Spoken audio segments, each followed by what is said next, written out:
Prenez l'exemple d'une maison vide. Elle ne sera pas confortable. Avant d'y habiter, une maison doit être meublée. Il faut des meubles pour le bureau, le salon, la cuisine, la salle de bain, des lampes, des rideaux, l'eau et de la nourriture. Alors seulement la maison est utilisable. Ici, nous avons la même pensée. Le Saint-Esprit est venu en nous pour faire de vous et moi un lieu d'habitation digne et convenable pour le Seigneur Jésus-Christ. Le Seigneur Jésus-Christ désire mon corps et votre corps pour qu'il soit son temple, sa demeure. C'est un mystère. Il ne vient pas pour quelques jours, il vient pour toujours. Je vous donnerai un autre exemple. Il y a quelques années, la reine d'Angleterre vint en Inde et y résida quelques semaines seulement. Elle passa quelques jours à Delhi, quelques jours à Bangalore et 2 ou 3 jours dans d'autres endroits. Je me souviens qu'elle passa 2 jours seulement dans un endroit près du Bangalore et le gouvernement de Mysore dut dépenser plus de $10 000 pour ces 2 jours. Ils durent acheter de nouveaux meubles, de la vaisselle neuve, digne de la reine.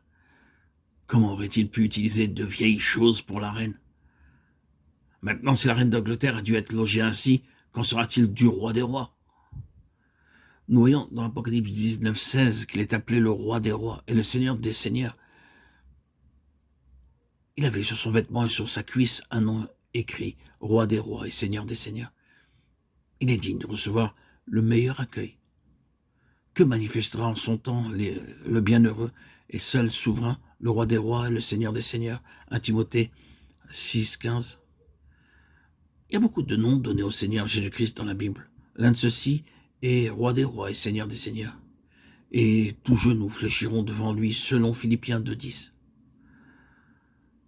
Pour que le roi céleste entre, le Saint-Esprit doit faire de mon cœur et de mon corps un lieu d'habitation convenable et digne de lui.